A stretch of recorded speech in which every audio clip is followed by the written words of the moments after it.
Assalamualaikum warahmatullahi ta'ala wabarakatuh. Alhamdulillah.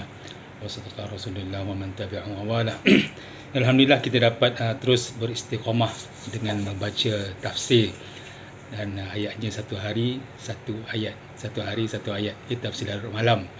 Sebab Al-Imam bukan sekadar mengaji, sebab kita nak seboleh yang mungkin semua peserta Al-Imam boleh ikut kelas ni. Kalau tak dapat ikut malam ni, ikut dia punya ulangan live ni, supaya kita faham apa yang kita baca. Yang peserta Al-Imam khususnya, kita dah belajar dah tajwid, hukum dalam solat sebagainya, dan jadi kalau boleh apa yang kita baca tu kita faham, kan? Ialah kita baca dapat pahala dah, tapi kalau kita faham dan hayati, lebih lagi dapat pahala. Baik. Tuan-tuan dan puan, macam biasa saya nak ulang kenapa kita buat kelas tafsir ni malam, sebab kita kalau boleh kita nak akhiri kita punya hidup dengan Al-Quran. Mula dengan Al-Quran, akhiri dengan Al-Quran. Kok lah ni malam terakhir kita baca Al-Quran, jadi insya-Allah kita akan meninggal dalam keadaan akhir kita dengan Al-Quran. Sebab itulah Al-Imam buat kelas talaqi online, yang walaupun dah habis Ramadan, kita masih ada kelas talaqi sampai bila-bila. So Al-Quran ni dibaca bukan pada Ramadan saja, tapi sentiasa setiap masa, kan? Baik. Disebut dalam hadis riwayat Abi Daud yang berbunyi yuqali sahibil Quran iqra wartaqi.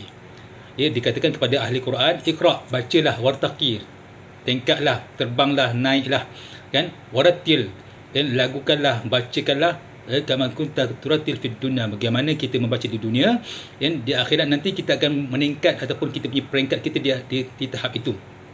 Fa inna manzila fil akhirah Innal manzila indal akhir ayat taqra'uha.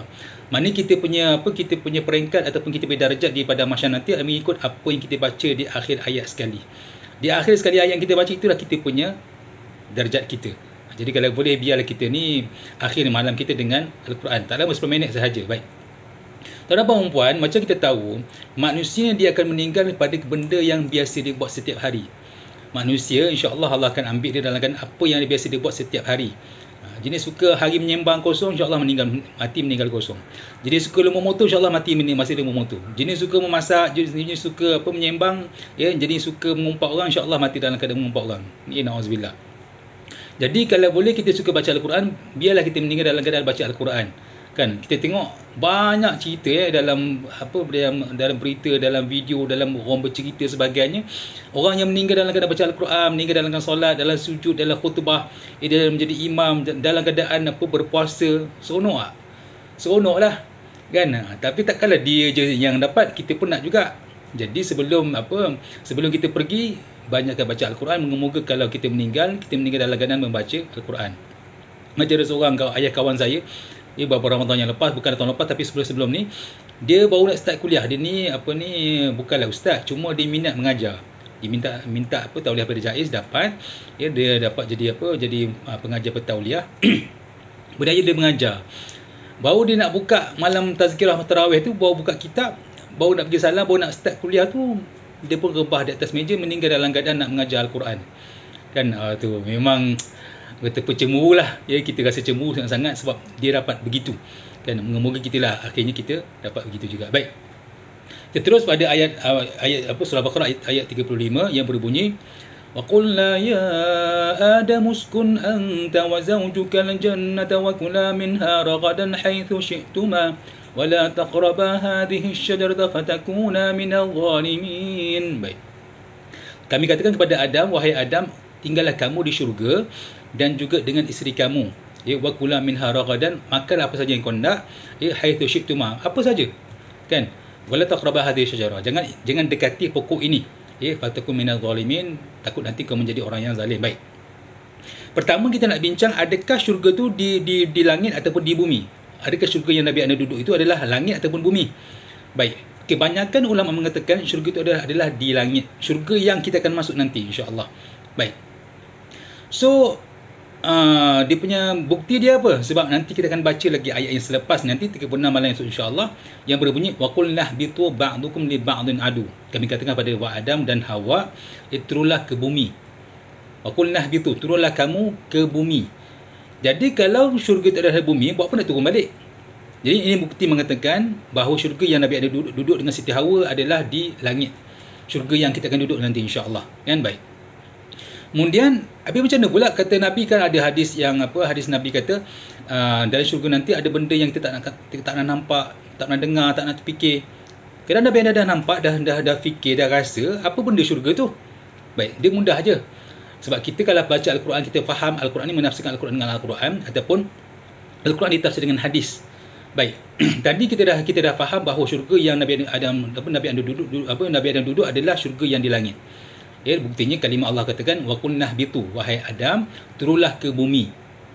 Ya, jadi itu bukti pertama mengatakan syurga adalah di langit. Baik, yang kedua, ayat surah Baqarah ayat 25 yang kita telah tafsirkan sebelum ni, yang berbunyi kullama ruziqu minha rizqan kullama ruziqu minha min thamaratin rizqan qalu hadha alladhi ruziqna min qabl.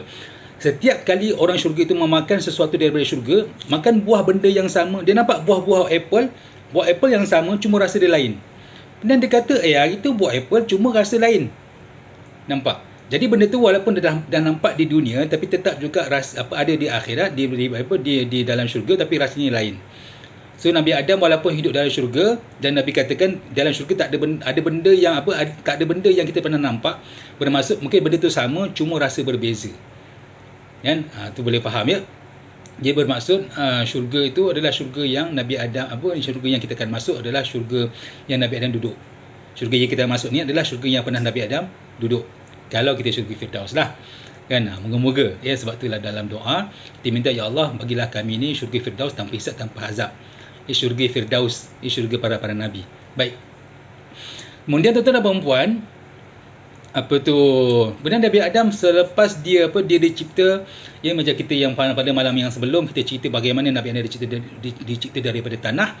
Kemudian dia pun berjalan dalam syurga, berjalan seorang-seorang dia.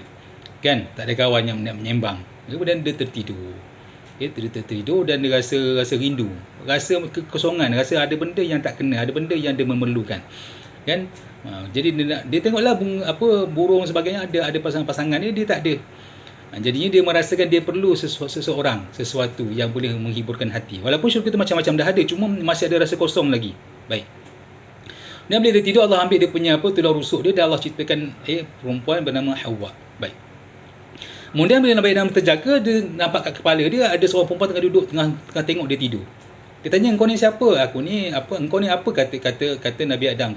Jawab Siti Hawa, aku ni adalah orang yang Allah cipta untuk memberi engkau rasa kasih, rasa sayang,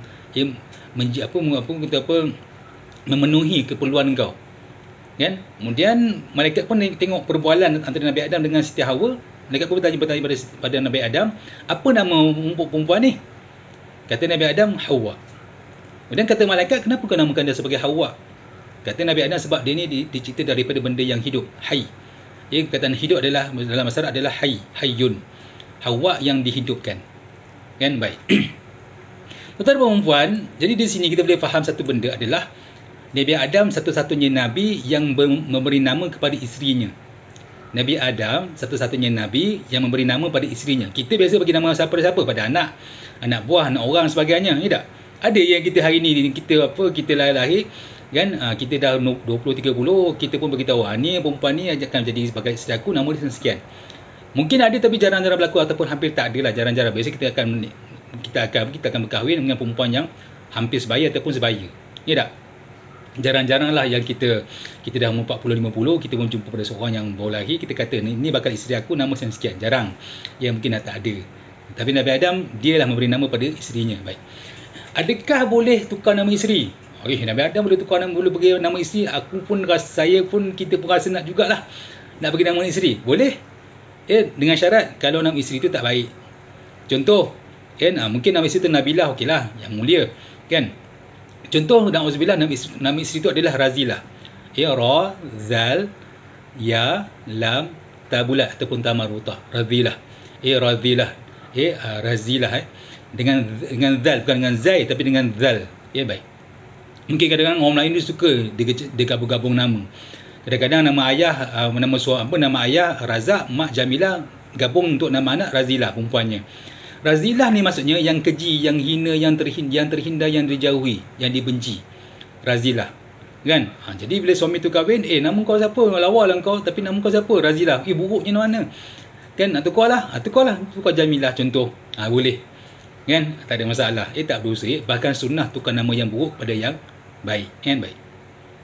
Baik, persoalan yang lain, adakah boleh beranak dalam syurga? Kan? Kita dah boleh masuk syurga dengan isteri. Adakah boleh beranak dalam syurga?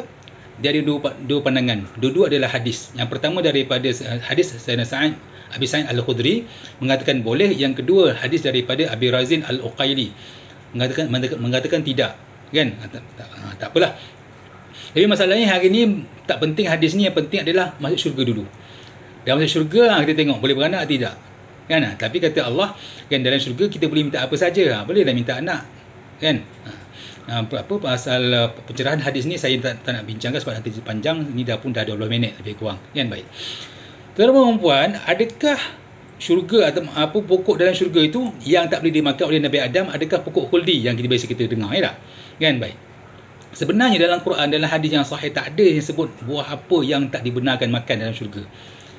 Buah apa atau pokok apa yang Nabi Adam dilarang makan, tak disebut dalam hadis, tak disebut dalam Quran, tak ada. Kan? Yang ada pendapat-pendapat para tabi'in. Ada mengatakan lima oren, ada mengatakan pokok tu pokok gandum, ada mengatakan pokok tu pokok tin, ada mengatakan pokok tu pokok anggur. Pada saya tak penting yang tu, yang penting masuk syurga. Buah apa Nabi Adam makan tak penting, yang penting sekarang ni kita masuk syurga. Kan? Nanti dalam syurga nanti tanyalah Nabi Adam dulu, wahai Tuhan, wahai Nabi Allah, apa yang kau makan? Kalau nak tanya sangatlah, kan?